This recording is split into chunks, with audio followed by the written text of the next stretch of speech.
bandiraɓe sehlaɓe heɗotoɓe radio josare jaam hiire moon hande ko ñalawma altini awri ko 14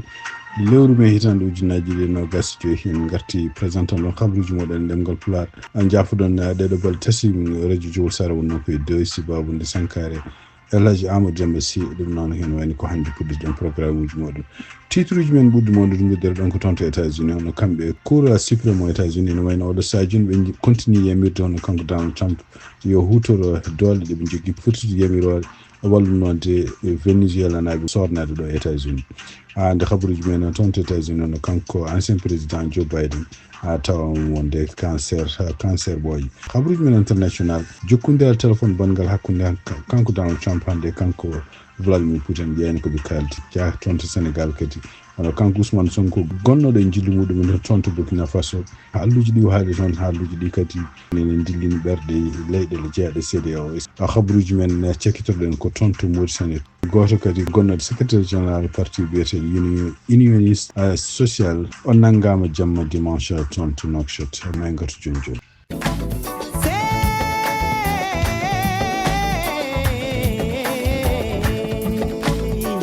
woni to woni mbo woni ko ɗum ko holɗum ɓuti basi ɗon ko leydi Mauritanie sa ummimo stade Basara aɗo nato jeere 5e ko edi dada yetto jeere nana coynaɗa keftina boutique mbo ganduɗa jeeyi ɗum ko Dieynaba Sow Maynel walla mbiya Dieynaba Alhaji jeeyowo comci prêt à porter ñotaɗi haadi ñotako jettoɗa kaldeɗa nenodireɗa cooda guilay comci mum prêt à porter coopérative joguiɗo atelier tailleur so tawi jiɗɗa comci ñotaɗi yeyma tawi jiɗɗa koɗi ñotako ñotanma kaldon pamidiron yeyma guddeji worɓi kono rewɓe no jogui comci Sénégal comci Mali comci Maroc paɗe worɓe e rewɓe brodé dantel kala façon bagi ɓe jeeyi gumutoɗi Turquie kala ko neɓe no yodnoro no tawe ɗon ɗo boutique Bilbassi sakuji cuuroyuji ko raɓɓiri ko gueɗe rewɓe kono gueɗe worɓe kala ko gorke e debbe no cohlo kono noon ko Dieynaba Alhaji e wondiɓe mum joguiɓe coopérative Bilbassi yettowo yoge gueɗe no watta ɗum conele ko nende e gawri samme ndemiri makka ñebbe guerte aldanke horompolle kokko ha e gawde ene yaaɓiya wadde conele ngam yeyde yimɓe cellal woni afangal kono sa soodi ɗeɗo coneli no moƴƴe reedu ñama kara kono cellal daña kon ko coopérative Bilbassi jeeyowo cabune omo odo javel no sabo hadas kono habas soyne yiɗe key comcol yetto yiɗe key mbaadi kono ɓoyde yiɗe ko jikku oɗo boutique ɓoydi e ɓesɓuli leydi Mauritanie naaɓe mbo yiyani mbarodi neni ungangu mum mbo yiyani oɗo boutique coopérative Bilbassi neni alhaali mum e ɗemgal Abou Diop donnayi tareji lollirɗo Elhaji Ngori bandiraɓe Fatimata Ly winam Dieynaba Elhaji ay Abou Diop so dañi ko coodiyow coopérative Bilbassi prêt à porter walla ko ñoota ko ñootone bandiraɓe mi yeehi njehen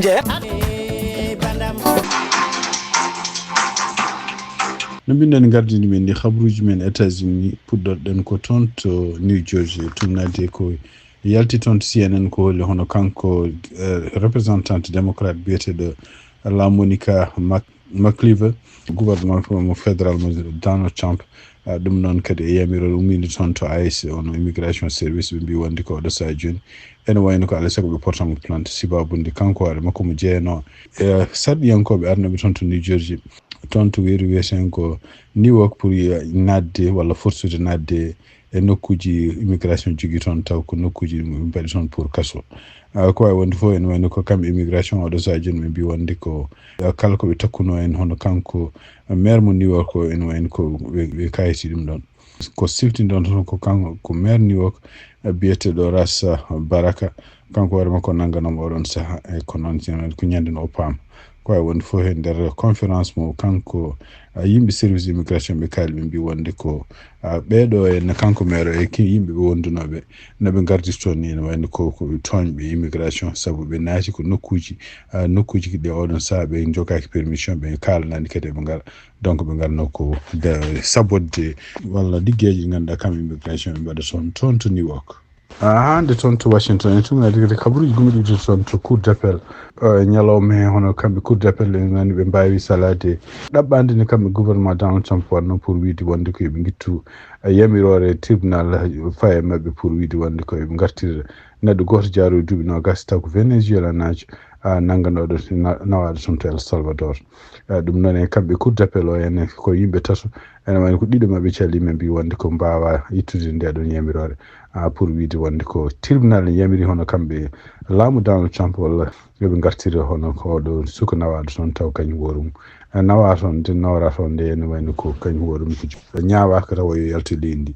kadi ko garnoɗo sornata ɗum noon e wiide mabɓe kamɓe cour d'appel oɗo saha joni ɓe mbawa ittude ɗum ɗum noon firti wonde ko ndeɗon ɗaɓɓande koko continue yaade ko cour suprême o États-Unis toon to cour suprême kadi ne wayno ko ɓe puɗɗima guila yontere ɓennun ɗo nde ƴewde yamirore makko kanko Donald Trump pour wiide wonde ko kala suka mo jibinaɗo ɗo en mo jinnaɓe muɗum mo gona américain ji wawa hebde kayitaji ne wayno ko ndeɗon yamirore kadi ñawoɓe woɗɓe kadi wonɓe less taw ko less cour suprême kañum hoore min mbino wonde ko ndeɗon de yamirore ko yamirode lundi constitution mo États-Unis ko ɗum waɗi ko kamɓe Donald Trump laamu muɗum continue wadde appel toon to cour suprême en wayno oɗo saha joni kamɓe ñawoɓe mawɓe ɓe puɗɗima namde kewɗe hono kanko Soyo kanko woni solliciteur mo laamu neddi toon ɗum noon ko avocat mo gouvernement Donald Trump neddi toon pour yo défendre ko fate kawuji muɗum anda ko noon oɗo saha joni holkoɓe jogori hawrude kono noon comme ñande alhamis nde ɓe mbawino kamɓe ñawoɓe on toon to cour suprême kamɓe foof e wawde kadi haaldude namdodirde e oɗo avocat mo laamu neldi toon wayno ko hande ko continue haala muɗum anda ko rawa holde ɓe jogori gasnude namdodirde e avocat ji laamu e avocat ji kadi pottuɓe plante ko fate ndeɗo yamirore nde kadi siftinde on tan ko wiide wonde ko kala suka jibinaɗo ɗo taw jinnaɓe muɗum gona américain ji kañum horum fotani hebde kayitaji hande kadi toon to cour suprême tumnadi kadi ko CNN reporti hande hono kamɓe cour suprême ɓe mbawi kadi wiide oɗo ñalawma altini continue yambita hono kamɓe gouvernement Donald Trump pour wawde ittude yamirore sornade e yimɓe jeeyaɓe toon Venezuela wonnoɓe ɗo en ndeɗon yamirore ko ɗum ɗon walla no Venezuela naaɓe hewɓe wadde kayitaji pour sornade ɗo e leydi ndi kono ɗum noon firti wonde ko ɓeɗo yimɓe dewle hen tawde déjà koko nawtano toon to El Salvador koko toon mofta hawnaki ɗum ɗon kadi ma walla hono laamu Donald Trump wawde kadi continue waɗde gueɗe ɗe waɗata ɗum noon ene wayno ndeɗo yamirore ummide toon to cour suprême joni hono yimɓe hewɓe taw ko avocat ji immigration mbi wonde ko ɗum ɗon so tawi ndeɗo yamirore continue ne wayno ko yimɓe hewɓe ma continue wawde déportede sibabu Donald Trump ma hutoro ɗeɗon gueɗe taw ko wona gonga ko wawi wonde fof ene woni ko avocat ji kewɗi défendoɓe immigration oɗo mbawi yennude ndeɗo yamirore ummide toon to cour suprême sibabu nde wiide men ɗum ɗo ko kamɓe cour suprême ene wayno ɓe dokki Donald Trump doole nde fotani rokkede kono noon hande ko famnata ne wayno ko ndeɗo ñawore ummide toon to cour suprême ene wayno kona ñawore sakkitinde ene wayno ko kamɓe cour suprême ɓe mbawi ruttinde toon to 9e cour circuit gonɗo toon to cour d'appel yo continue wawde ƴewtade kala ko fate en ittude oɗo saha joni ko mbiyata TPS ɗum noon ko yamirore sornade pour wonande Venezuela naaɓe yamirore waɗanode e laamuji ɓennuɗi hande kabaruji men toon to États-Unis e tumnade kadi on kanko Donald Trump ko haali hande ɗum noon ko taw arno toon taw mari toon to centre Kennedy ñalawma he o haali o wi wonde ko hono enen woteji bonnoɗe hitande ujunaji ɗiɗi nogas o wi hande mo continue wiide wonde ko woteji ɗi ko gujjaɗi e kadi ene wayno ko kamɓe gujji woteji ɗi ɗum noon sinde wonano ɗum ɗon tawno kanko hande oɗo saha o retraité kono o wi ko sibabu ne gujji woteji ɗi o haalino o wi woni guila nden kanko hoore makko mo artu kadi o wonta candidat so woni candidat o hutori ƴettoje o wi ko mawo no fembu less mumen kamɓe ɓeɗo laamiɓe wayi ɗum noon ene wayno ko ɗum waɗata oɗo saha joni ɗum noon firti wonde ko kanko Donald Trump hande mo continue gonɗinde wonde ko ene wayno ko woteji hitande ujunaji ɗiɗi nogas koko gujja hay sinde wonde ko tribunal uji fof tribunal uji surtout henna taw ko ɓuuri hen wonde ñawoɓe kadi ko ñawoɓe juge uji ɗi ganduɗa kanko hoore makko joftunoɗo mbawi firtude wonde ko ɗum ɗon wona ala fof preuve dokkaɗo wonde ko tribunal ji ko gujja e won état ji kadi taw ko état ji ni taw ko républicain ji gon toon gouverneur mbawani hollude wonde ko ene wayni ko holto ala fof peeje walla preuve aji ɗiɗo woteji gujjaɗe kanko Donald Trump noon nde waalata ɗum nde ene wayno wi wonde ko donc holama e jonde hono kanko pambandi gardiɗo justice leydi ndi hono kanko secrétaire d'état on ministre des affaires étrangères Marco Rubio en tawno toon kadi mawɗo personnel maison blanche hono kanko Suzy Wiles e mawɗo gardiɗo commerce leydi ndi hono kanko biyeteɗo Howard Lutnick ko wawi wonde fof ɓeɗo fof kadi ko yimɓe ɓe ganduɗa wallunoɓe mo kanko Donald Trump kili hitande ujunnaji ɗiɗi nogas wawde kadi gonɗinde walla mawninde gulali wonde woteji ɗi ko gujjaɗi haysinde wona ente meeɗani haalde ɗum hono kanko Marco Rubio walla kanko kadi Howard Lutnick kono noon ko koyno pam bandi en eko wayno kanko kadi Suzy Wiles ɓeɗo fof ko yimɓe ɓe ganduɗa participinoɓe campagne caggal woteji hitande ujunnaji ɗiɗi nogas pour wiide woteji ɗi ko guuraɗi habaruji men États-Unis cekkitorɗen ko toon to Wilmington hono kanko ancien président Joe Biden e tunnadi kadi e service aji gumiɗi toon CNN caggal nde kanko hoore makko no jogino caɗele taroyade walla gueɗe mbaɗe noon en wayno ko yehito docteur makko tun naati biro makko ko haali mbi wonde ko caggal nde windira docteur makko docteur o jokkiɗo spécialité ko mbiyata urologie wawi tawde wonde ko kanko hoore makko mo jogui cancer ɓooƴe jaafa ɗum ɗum noon e tunnadi kadi haaluji kaalari wonde ko sibabunde duuɓi makko oɗo saha joni ewani kanko hoore makko jeeyama yimɓe ken wonna 5 à 7% yimɓe wonɓe ɗo États-Unis taw ne jogui cancer ɗum noon kene wiye kena bo kene wona temettati ujunere neɗɗo ɗo États-Unis en jogui ɗeɗo nguɗon ñawtaw ko naw cancer wongu ɗo États-Unis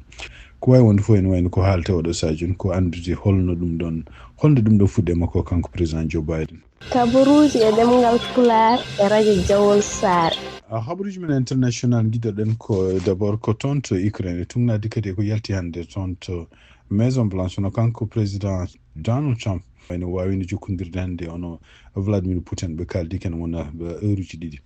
tunnade noon goto maɓɓe fof ko haali ne wayno ko ɓuuri wonde essentiel o kamɓe ɗi fof ɓe mbawi wonde ko ene wayno koni ɓe kolli hol fayida kamɓe russinaɓe kamɓe ukrainaɓe ɓe continue walla ɓe puɗɗito haaldude ko yaaci ko fate en holno jaam dañira toon to Ukraine walla holno guerre dartiri tunnade hannde hono galle janiyankoɓe wiyetede tas gonɗo toon to Russie mbi wonde ko Putin wi wonde wayno ko kañum hoore mum haala mum hakkude mum e Donald Trump ko haala mbaɗka fayida e ɗum donc ɓe kaldi haala gonga ɓe kaldi toɓɓe kadi ne wayno nafoje donc ene wayno kadi o kanko Putin o wi wonde o yenti Donald Trump États-Unis support mo jogoniɓe pour kadi wallude hono ka haaluji gonɗi direct hakkude kamɓe russinaɓe kamɓe Ukraine fuɗɗito ɗum noon o wi kanko Putin e wiide makko wi wonde ko e nder ko haalde Donald Trump o haalni ɗum kadi position makko ko fate surtout dartinde haareji gonɗi toon o wi kadi e banggue makko o haalni o famni kadi Donald Trump wonde kono russinaɓe kañum koye mumen ene jiiɗi wonde ko solution dañe pour caɗele gonɗe toon Ukraine ɓe beele darto famni kadi o wi wonde ko alay saago ɓe mbawa wawde kadi lernude laabi ɗi ganduɗa bawɗi wonde holno jaam dañira siftinde on noon kamɓe russinaɓe ene wayno ko oɗo saha joni ɓe mbi wonde ko nder kadi koɓe jiiɗi wonde ko so tawi guerre o dartima ko alay saago nokkuji ɗi ɓe ganduɗa pawi hen juuɗe mabɓe ɗum noon ko guila hitande ujunnaji ɗi sappo e nayyi ha ɗo ɓe goni ɗo en ɗiɗon nokkuji ɓe gonta e gummotako toon donc ene wayno ko tunnade hande ko tas ko haali wonde ko ɓeɗo ɗiɗo kamɓe Donald Trump e kanko Vladimir Putin ɓe kalani hollo datto holde haaluji hakkude russinaɓe e Ukraine naɓe puɗɗito ɗum noon tunnade kadi e joguiɗo konngol toon to Kremlin ko fatema ko kanko Donald Trump o wi wonde ko ene wayno ko Russie e Ukraine ma puɗɗito joni ko yaaci joddade ne kalda ko fate jamde dañira toon to Ukraine e surtout kadi ne wayno ko holno guerre dartori ko no kanko Donald Trump o haali o welli ko message makko waɗi o neldi toon to trou social o donc ene wayno ko ngal ɗo kaldigal condition ngaji muɗum ene wayno ko kamɓe ɗiɗo délégation ngaji walla ɗiɗo parti ji ɗiɗi hono kamɓe russinaɓe kamɓe Ukraine naɓe poti haalde ɗum ene wayno ko kamɓe tan gandi holko woni gueɗe ɗe ganduɗa enne eɓe cohli haaldude pour beele wonde taw jamde dañira toon o hay goto wawa haalde place mabɓe ɗum ko Trump haali ɗum e caggal muɗum kadi o wi wonde ene wayno ko haaluji makko kanko hakkude makko Putin ko haaluji laaɓɗi e kadi ko haaluji o ene wayno ko gostodiral miijoji ɗi kadi ko gostodiral bandugol fayida o wi kadi ene wayno ko kanko Donald Trump kadi wi kadi russinaɓe kadi en jiiɗi so tawi guerre o dartima kañumen koye men ko yidde waddude e kamɓe Amérique naɓe surtout gostodiral ko fate commerce caggal muɗum kanko Donald Trump wawi kadi noddude partenaire États-Unis Europe naaɓe surtout ko fati nde ɗo haare wonde toon to Ukraine o wawi kadi noddude caggal muɗum hono Vladimir Zelensky noon o noddino ɗum gila o noddani Putin kono e won caggal mum noddi Vladimir Zelensky o noddi kadi président commission européenne hono biyete Ursula von der Leyen o noddi kadi gardiɗo leydi France hono Emmanuel Macron gardiɗo laamu Italie hono biyeteɗo Giorgia Meloni e gardiɗo kadi laamu Allemagne hono biyeteɗo Friedrich Merz e kadi ko premier ministre mo Finlande biyeteɗo Alexander Stubb donc o haalni ɓeɗo fof hani wayno ko haalde hono kanko président Putin o ɗon en kanko Zelensky wi kadi ne wayno ko nokkuɗo ɓe jogoto fottude e kadi holde ɓe jogoto fot délégation ngaji jogoto fottude pour haalde ko fate jaam dañira toon ɗum ɗo fof ko hunde jogorde yewtoyede ɗon yeeso o ene wayno ko kanko hoore makko wi wonde ko Ukraine kadi kañum hoore mum jogorani yaltude nokkuji surtout yenno nokkuji kamɓe Ukraine naɓe ɓe kefti toon e territoire Russie toon to Sénégal jillumu kanko Ousmane Sonko gardiɗo laamu leydi Sénégal ngo waɗi toon to Burkina Faso ɗum noon ko ñande aljuma 16 lewru mai e samedi 17 lewru mai toon to Burkina Faso ene wayno nguɗo jillu oɗo saha joni enen adda haaluji toon to Sénégal e surtout to communauté international tumneɗa hande député ji ɗi ganduɗa jeeyaɗi opposition en surtout kadi kanko biyeteɗo Yoro Dia kanko kadi ko politologue gonnoɗo e laamu Macky Sall o haali o wi wonde ko o wi ko Sénégal no foti continde jogade jonde muɗum walla rôle muɗum o jogi mo andira pour wiide wonde ko so tawi habde terroriste uji ndi wonde fayida kono noon ko alay sago kadi Sénégal continue haaldude gonga taw ko gonga kadi jaaduɗo en haysinde ko e cehlagal ɗiɗo état ji jeeyaɗe AS pour wiide wonde ko solution bawɗo wallude men tan artirde laamuji ɗeɗo leyɗele toon to taw ko démocratie artirde laamu ngu e population pour ko kañumen ko wawata wadde suɓade hol orientation leydi men no yarata donc en wayno ko wiide makko kanko Yoro Dia e wiide kadi ɗum ɗo en surtout en tawde ɗeɗo leyɗele kadi ko leyɗele laamiɓe ɗeɗo leyɗele jeeyaɓe AS ko yimɓe waɗɓe coup d'état ji yaltuɓe kadi CEDEAO yaade toon kanko hoore makko visite officiel ɗum kadi ko hunde nde ganduɗa wona hunde yonde kono noon en nder ko jaabima hono kanko Amadou Ba député Pastef o wi wonde ene wayno ko sanction ngaji ɗi CEDEAO wanno en ɗeɗo leyɗele haydara ala fof ko woni nafoore muɗum yiyande illa wonde lebtude yimɓe wonɓe toon e ɗeɗon leyɗele oy kono noon en wayno ko oɗo saha joni tawde Sénégal e surtout président muɗum Bassirou Diomaye Faye kañumen koye men enen jogui jikku poɗɗo potal e poɗɗo kadi wiide wonde ko alay saago kadi peeje goɗɗo ƴeewe hono ɗeɗo leyɗele mbawa artude mbawa joktade démocratie ɗum donc en wayno nguɗo jillu kanko Ousmane Sonko yaade ɗum toon ɗum ɗo fof ko hunde kadi wawate fuddetade ɗeɗon peeje pour ñaagade ɗeɗon leyɗele beele démocratie ne arte e mumen hande kadi kanko Ousmane Sonko turnade kadi e pottital ngal waddi e ko mbiyete radio diffusion télévision Burkina Faso ɗum noon ko toon to Burkina Faso ñande altini 19 lewru mai hitande ujunnaji ɗiɗi nogas jo haali o wi wonde ko sanction ngaji walla embargo mbaɗaɗo contre Mali taw ko CEDEAO waɗi ɗum ko hunde nde fotani jaɓɓede en wayno ko kanko hoore makko haaluji ɗo haalɗi en ko ruttade wiide wonde ko décision Macky Sall mo wanno oɗon saha pour wiide Sénégal yaadude e CEDEAO pour ɗiɗon sanction andi o wi wonde ko ɗum ko hunde nde fotani jaɓɓede o wi wonde oɗon saha ko kamɓe gonno e laamu ɓe mbaɗatano ɓe jaɓatano ƴeftude ɗiɗon décision ngaji fedde ndeɗo fedde CEDEAO ne foti jogade kañum hoore mum kuule muɗum kuule ɗe kadi taw ko goto fof ne wawi respecte ɗum ɗon o rokki yeru o wi wonde so tawi ko Nigéria kañum hoore mum dañño ɗeɗon caɗele ɗe ganduɗa enne ɗeɗo leyɗele Mali Burkina Faso e Niger kemnoɗe est ce que CEDEAO ne wawno forsude wiide wonde ko ma waɗ intervention militaire toon to Nigéria donc wi wonde ko ene wayno ko leyɗele CEDEAO fof ne poti jogade potal ko faten ndimawko kono wi wonde ko erreur aji kewɗi mbaɗama ɗum ɗon noon kalon haala noon kaw haali toon to Burkina Faso non seulement ko haalani ganduɗa oɗo saha joni kamɓe wonɓe CEDEAO ardiɓe ɗum ɗe surtout ene gardugol makko kanko président mo Ghana peeje ɗe o ummani pour ƴewde artirde walla ƴewde kamɓe leyɗele CEDEAO fof ɓe kawrita kadi e surtout en kanko hoore makko Bassirou Diomaye Faye tawde mo jeeya e ɓeɗon kadi ɗaɓɓoɓe ko fate jaam yo artire hakkude leyɗele ɗeɗen séria ɗum ɗo fof ko hunde nde ganduɗa famade ko ma jeune mo kanko Bassirou Diomaye Faye par ce que ɗiɗo haalluji kanko Ousmane Sonko e tugnede hande ko Sénégal baali ko hunde nde ko fotani haalde toon to Burkina Faso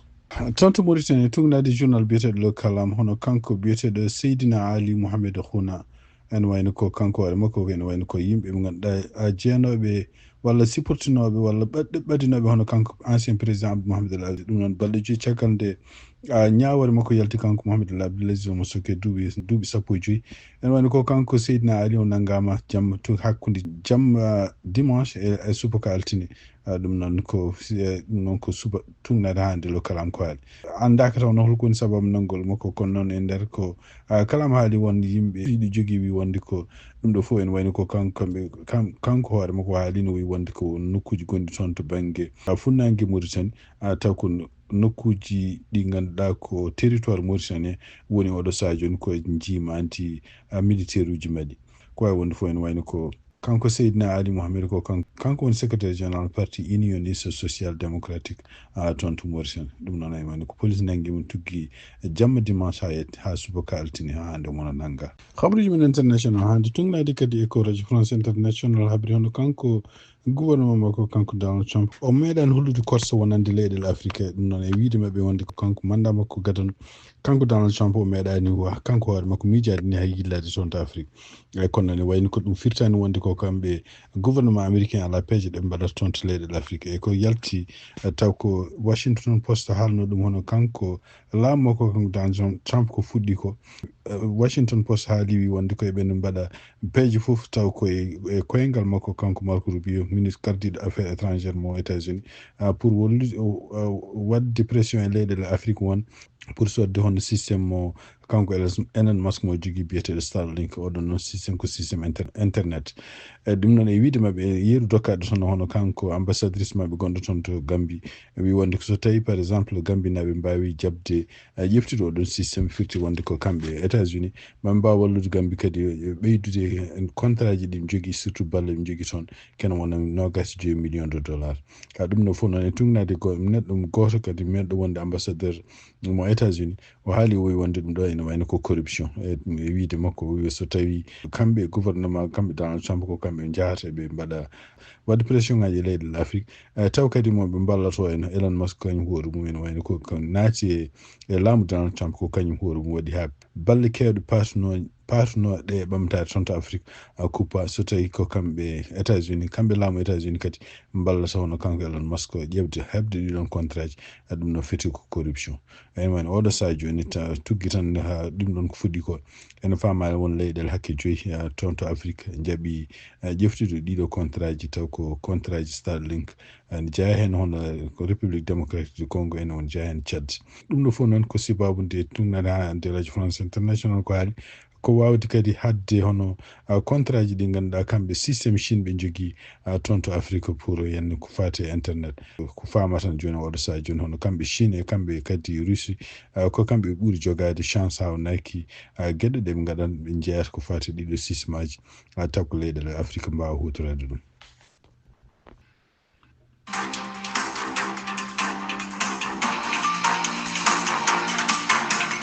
bandiraɓe sehlaɓe heɗotoɓe radio Diaw Sary habaruji men e ɗemgal Pulaar gasi ha laaɓi ha janggo kadi so Allah jaɓi jarama